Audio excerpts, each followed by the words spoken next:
하나님 말씀은 구약성경 신명기 34장 1절에서 4절까지입니다.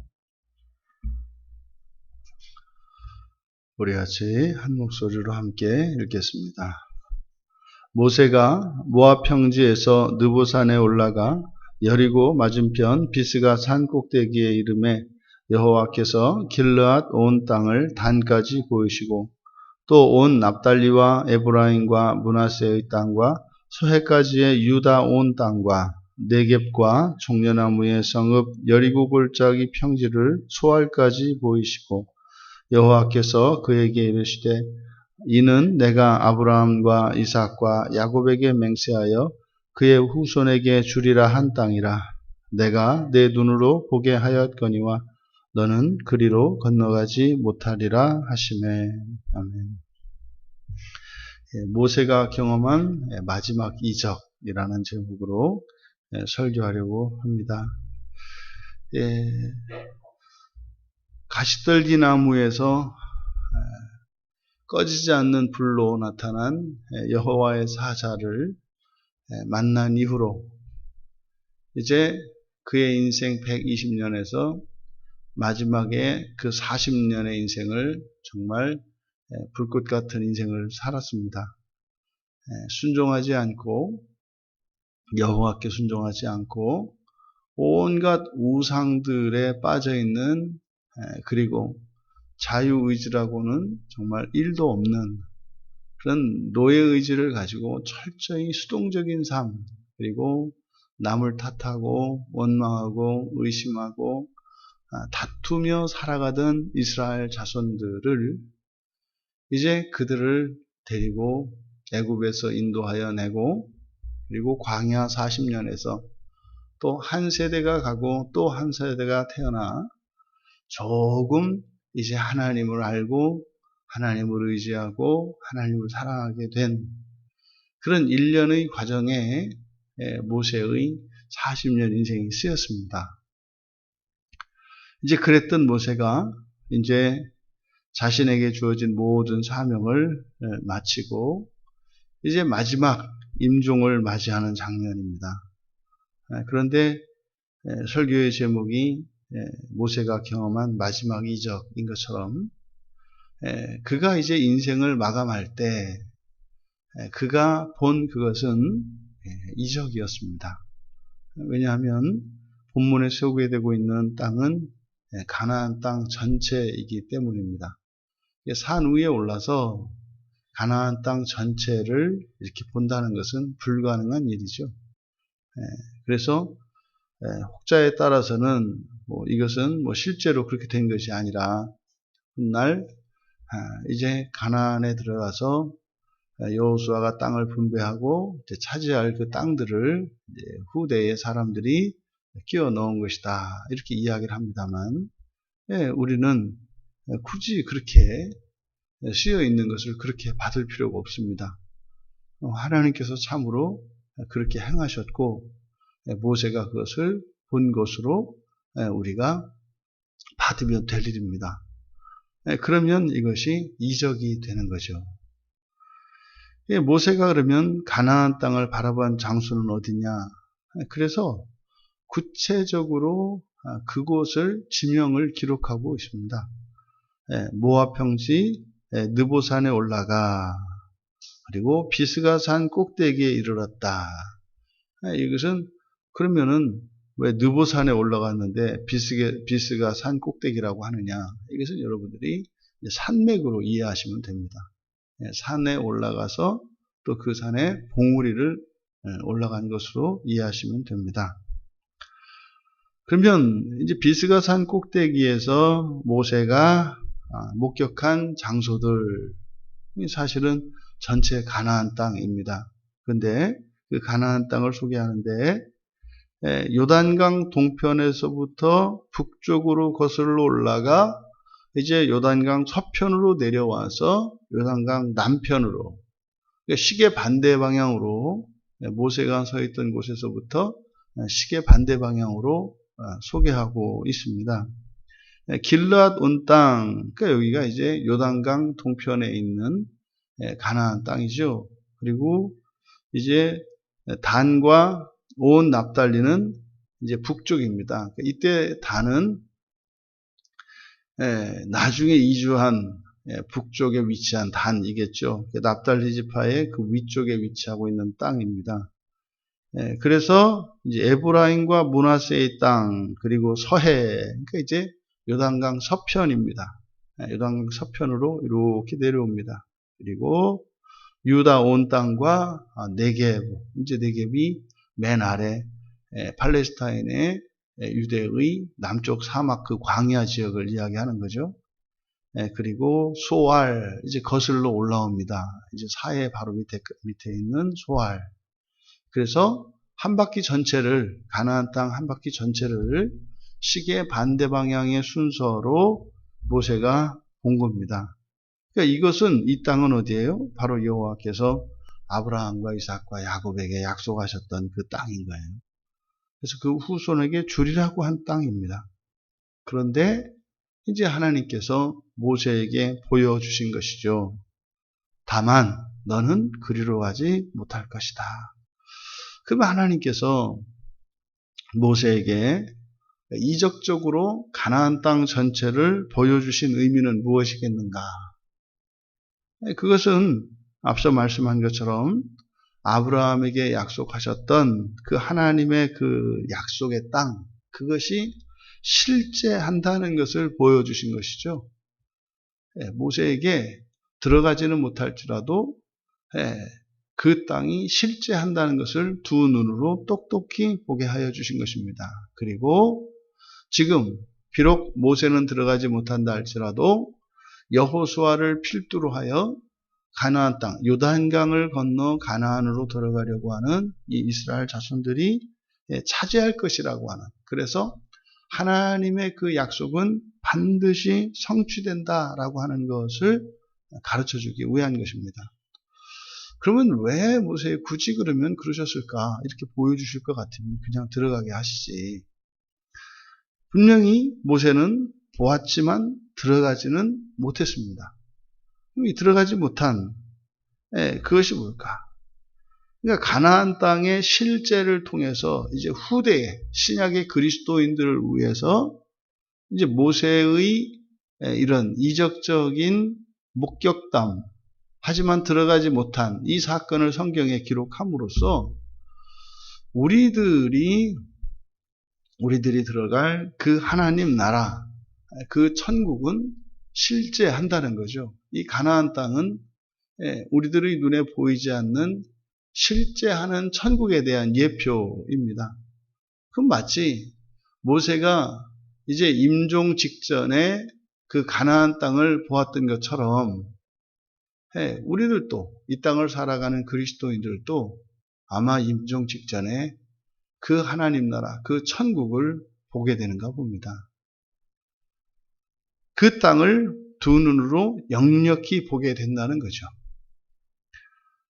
그러니까 이것이 모세에게 보여주신, 가나안 땅을 보여주신 이 사건의 신약적인 의미는 이제 우리가 죽어서 낙원에 가겠습니다만 또 지옥에 갈 수도 있지 않습니까? 그런데 그것을 임종 직전에 보게 된다는 거죠. 보게 된다는 거죠. 그런데 지금 모세가 보았던 것은 가나안 땅이었습니다. 그러니까 천국을 보았다면 천국에 들어갈 것이요, 지옥을 보았다면 지옥을 들어갈 것이다. 그러니까 인생의 마지막 순간에 하나님께서 우리가 갈 곳을 보여주실 것이다. 그런데 문제는 모세는 들어가지 못했습니다. 그러면 모세가 그 하나님 나라의 낙원에 들어가지 못한 것인가? 그건 그렇지 않습니다. 왜냐하면 예수님의 변화산 사건 때 그 자리에 모세가 임했기 때문에, 그러니까 모세가 들어간 것을 알 수 있어요. 분명히 하나님 나라에 들어간 것을 알 수 있어요. 그런데 왜 여기서는 들어가지 못하게 하셨을까? 물론 그것은 신명기 32장 51절의 말씀과 같이 모세가 그 하나님의 말씀에 불순종함으로써 하나님의 거룩함을 온전히 나타내지 못했기 때문이다라고 말씀을 하고 있습니다. 그러니까 그것은 뭡니까? 하나님 나라는 하나님의 거룩함을 온전히 나타내는 사람이라야 들어갈 수가 있는 거예요. 그러면 하나님의 거룩함을 나타낸다. 우리 자신에게서 하나님의 영광을 나타낼 수 있어야 한다는 거죠. 그래서 하나님의 이 영광이라는 말은 존귀라는 말과 주로 짝을 이루어서 많이 사용하는데, 영광이라고 하는 것은 존재를 이야기한다고 했습니다. 그러니까 하나님의 영광을 우리가 나타낸다라고 하는 것은 우리의 본성이 변하여 완전한 하나님의 자녀가 되지 않고서는 그 나라에 들어갈 수 없다는 뜻이죠. 이걸 이제 마태복음 19장 26절과 마가복음 10장 27절에 보면 예수님께서 사람으로서는 할 수 없으나 하나님으로서는 하실 수가 있다. 우리말 성경에 이렇게 되어 있습니다만, 낙타가 바늘귀로 들어가는 게 더 쉽다. 그럼 도대체 그 천국, 그 하나님 나라는 어떻게 들어간단 말입니까? 사람으로서는 들어갈 수 없지만 하나님으로서는 들어갈 수 있다. 이것은 너희들은 못하는 건데 내가 할 수 있는 거야. 그건 내가만 하는 거야. 1차적으로 그런 의미를 갖죠. 주권은 나에게 있어. 이런 뜻이죠. 그런데 거기에 또 하나는 그 하나님이라는 것이 우리에게 적용해서 우리가 사람인 채로는 아무리 성인의 반열에 오르고 온 세상 사람들의 존경을 한 몸에 받는 사람이라 할지라도 사람으로서는 그 나라에 들어갈 수 없다는 거예요. 어떻게 해요? 하나님의 거룩함을, 하나님의 영광을 우리가 나타내기 전에는 들어갈 수가 없다. 그럼 반대로 우리가 정말 하나님의 영광을 나타낸다면, 우리가 하나님이 된다면 들어갈 수 있다는 말씀인 거죠. 이것은 바로 신명기 32장 51절에 모세에게 네가 왜 들어갈 수 없는가를 가르쳐 주신 그 말씀과 일맥상통하는 것이죠. 그러니까 이것을 통해서 우리가 알 수 있는 게 뭡니까? 하나님 나라는요, 인간의 공로로는 들어갈 수 없다는 거예요. 여러분 인생의 마지막 40년을 하나님 말씀에 순종하고, 물론 중간중간에 좀 이렇게 하나님께 반항도 하고 좀 어긋장 놓고 하기도 했습니다만, 실제로 출애굽기에서 신명기까지 이어지는 이스라엘의 역사 속에서 모세의 생애를 보면은 그만한 사람이 없죠. 그래서 이스라엘 역사에서 가장 위대한 사람은 모세입니다. 신적 반열에 오른 사람 아닙니까? 그러면 이 모세도 자신의 공로로는 들어갈 수가 없다는 것을 보여주시는 거예요. 보여주심으로써 그 나라에 들어갈 것을, 그 약속 안에 모세도 있다는 것을 보여주신 동시에 또 보기만 하고 들어가지 못하게 하심으로써 후대의 하나님 백성들에게 주시는 교훈은 뭐예요? 우리가 예수 그리스도를 믿고 하나님 나라의 소망을 가지고 있고 참으로 그 나라에 들어가기를 소원하고 하나님의 말씀으로 은혜를 받으며 회개하며 살아간다면 첫째 부활에 참여할 것입니다. 하지만 그렇게 했기 때문에 그 공로로 들어가는 것은 아니라는 사실이에요. 구체적인 실천과 힘쓰고 애쓰는 일이 있어야 합니다. 하지만 그것의 보상이거나 그것의 대가로 들어가는 것은 아니다. 그러니까 모세조차도 들어갈 수 없었다. 모세조차도 들어갈 수 없었다. 라고 하는 이 교훈을 통해서 절대적으로 그것은 하나님의 은혜로 된다.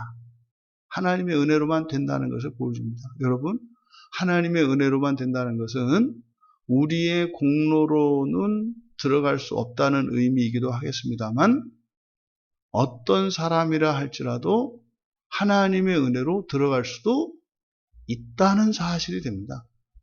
그러니까 사람들이 보기에 좀 높아 보이고 커 보이는 사람은 들어가지 못할지라도 사람이 보기에 좀 모자라 보이고 작아 보이고 덜 될 것 같은 사람이라 할지라도 들어갈 수 있다는 의미죠.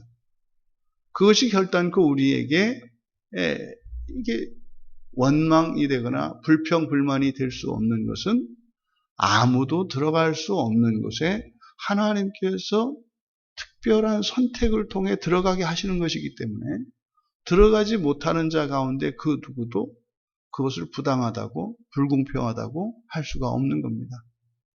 바로 그 일을 위해서 하나님이 사람이 되어 이 땅에 오신 것이 아닙니까? 그러니까요. 첫째 부활에 참여하는 일은요. 사람의 일로는 사람으로는 불가능해요. 근데요. 예수 그리스도를 믿고요. 주님의 모든 약속의 말씀을 믿고요. 그리고 나의 본성을 변화시켜 주시는 하나님을 의지하고 하나님 말씀을 기준으로 우리가 기도하면서 하나님의 은혜를 구하면서 우리가 회개하는 삶을 살아간다면 그 사람은 하나님께서 하나님의 은혜로 첫째 부활에 참여하게 하시겠다는 약속이 있어요. 그러니까요. 누구도 거기에 참여할 자격도 없고 누구도 거기에 들어갈 수 있다고 확신할 수가 없겠습니다만 반대로 모든 사람이 그 나라, 그 첫째 부활의 영광으로 그 나라에 들어갈 수 있다는 확신을 가질 수도 있고 누구도 그 나라에 들어갈 수가 있는 거죠. 여러분 이것을 기억하셔야 합니다. 사람들 가운데 특별히 뛰어나야 하거나 다른 사람들이 하지 못하는 수준의 경건의 실천이 중요한 것이 아니라 뭡니까?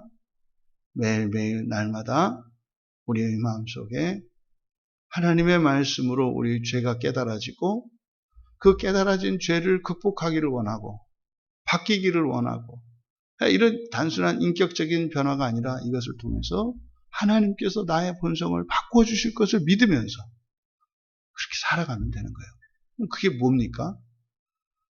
늘 마음속에는 하나님 은혜에 대한 감격과 감사가 있고 깨우쳐 주신 진리에 대한 각성과 이러한 지적인 만족과 기쁨이 있어요. 근데 동시에요. 자기의 비참에 대한 자기를 부정하고 비참한 자기의 존재에 대한 안타까움이 이 안에 함께 있다고요. 무한한 영광에 대한 감사와 기대 그리고 기쁨이 있습니다만 또 언제나 우리 마음속에는 이런 인간으로서는 도저히 그 나라에 들어갈 수가 없겠다라고 하는 자기 비하가 항상 있는 거죠. 이것이 그 나라에 들어갈 사람들의 현재의 상태예요. 그러니까요. 나는 아직 덜 되었다라는 자각이에요. 나는 아직 덜 되었다. 그럼에도 불구하고 포기하고 절망하고 불안감에 빠져 있고 죄책감에 사로잡혀 있는 것이 아니라 그러니 내가 이 새벽을 깨워 주님 앞으로 나아가 하나님께 은혜를 구해야겠다. 그러니 내가 설교 한 번 더 듣고 내가 깨닫지 못했던 것을 내가 듣지 못했던 것을 들어야 되겠다. 내가 두 손 모아 한 번 기도하며 하나님의 은혜를 구해야 되겠다. 나로서는 할 수 없구나. 이것이 첫째 부활에 참여하는 사람들의 현재의 상태예요. 죄를 짓지 않고 뭘 어떻게 하고 이것이 아니라 자기 안에서 일어나는 본성의 변화가 이런 인격의 변화와 신앙생활의 변화와 도전을 통해서 내가 끊임없이 하나님의 사람이 되어가고 있다는 것을 자각하는 겁니다. 근데 그것은 우리가 만족할 수 없는 상태입니다. 나는 만족할 수 없는 상태입니다. 근데 하나님은 그것을 만족하십니다. 우리 안에서 역사하시는 그분이 우리가 자각하는 덜된 나조차도 인정할 수 없는 내 안에 있는 이 죄와 허물 그것으로 하나님이 영광 받으시고 하나님의 사랑과 은혜를 나타내시는 수단으로 삼으신다는 거죠. 그 약속은 반드시 이루어진다. 그러세요. 마침내 우리가 사람이 아닌 하나님이 되어 그 나라에 들어갈 수 있도록 주님께서 하신다. 이것이 부활 아닙니까? 끝으로 이것은 메시아가 오실 것에 대한 예언인 거죠. 모세가 봤는데 들어가지를 못했어요. 왜요? 하나님의 거룩함을 나타내지 못했기 때문에. 그럼 모세가 하나님의 거룩함을 나타내야 하지 않습니까? 근데 문제는 죽어요. 근데 여기서 죽습니다. 뒤에서.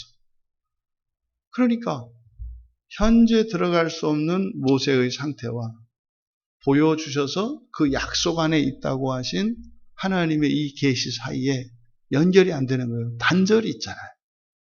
보기는 봤는데 들어가지는 못한 이 긴장과 단절이 있지 않습니까? 바로 그 부분이 메꿔지는 것이 메시아가 와서 이 문제를, 이 일을 해결해 주시겠구나. 이것은 오실 메시아에 대한 예언이면서 바로 메시아께서 하실 일이 무엇인지, 그러니까 그리스도께서 하실 일이 무엇인지를 가르쳐 주신 거죠. 그러면 그리스도께서, 히브리 말로 메시아께서, 실제로 보니까 그분은 하나님이셨잖아요. 그 하나님이 이 땅에 오셔서 하실 일이 뭐예요? 하나님의 거룩함을 온전히 나타낼 수 있도록 하시기 위함인 거죠. 그래서 바로 메시아의 공로로, 모세조차도 메시아의 공로로 그 나라에 들어갈 수 있다는 사실을 우리에게 가르쳐 주시는 거죠. 그러니까요, 의로운 자나 또 죄 있는 자나 그 나라 들어가기 위해서는 그리스도 되시는 예수 그리스도의 하나님의 의를 덧입지 않고서는 들어갈 수가 없다는 것을 보여주는 것입니다. 사람의 의로는 그 나라에 임할 자가 없습니다. 오직 하나님의 의로만 그 나라에 임할 수가 있습니다. 사람의 의는 율법으로 이룹니다. 하나님의 의는 믿음으로 이룹니다. 그래서 예수 그리스도께서 이 땅에 오신 것이죠. 모세가 인생의 마지막에 경험한 이적, 모세는 어땠을까요? 수백 킬로가 넘는 곳에 있는, 수백 킬로 넘기까지 펼쳐져 있는 하나님의 약속하신 모든 땅을 두 눈으로 볼 때 모세의 마음이 어땠을까요? 우리가 이 세상을 다 살고 임종할 때 이 땅에서 바로 그 하나님 나라를 보게 될 것입니다. 임종의 마지막 순간이 우리 모두에게 동일한 은혜가 되기를 바랍니다. 인생을 다 마치고 이 세상을 떠나기 직전에 우리가 주님과 함께 거할 저 천국, 그리고 이제 죽고 나서 우리가 들어가면 낙원, 장차 이 땅에 임할 그 하나님 나라를 여러분의 두 눈으로, 육체의 두 눈으로 하나님께서 영적으로 띄어 보게 하실 그 복이 우리 모두에게 임하기를, 또 그때 그 날의 소망을 위하여 오늘 하루도 또 여러분 평생에 신앙에 반하지 않는, 그저 우리의 분량과 분수에 맞는 그 자리에서 하나님의 은혜를 구하며 회개의 삶으로 그 첫째 부활의 영광을 위해 준비하며 살아가시는 우리 모두 되시기를 주님의 이름으로 축원합니다. 존귀하신 하나님, 모세가 마지막 경험했던 하나님께서 약속하신 모든 땅의 지경을 두 눈으로 목격하였던 그 일들이 이 땅을 살았던, 또 살고 있는 모든 성도들에게 동일한 역사가 나타나기를 원합니다. 이 세상을 마치고 하나님께로, 하나님 품에 안기는 그 순간 저희들의 눈이 열려 주님 계신 그 나라를 보게 하여 주시옵소서. 단 한 사람의 성도도 그 영광의 나라가 아니라 두려운 심판의 나라를 보지 않게 하시고 모세의 눈에 들어왔던 그 하나님 나라를 마주하며 임종을 맞이하게 하옵소서. 감사하며 예수님의 이름으로 기도하옵나이다. 아멘.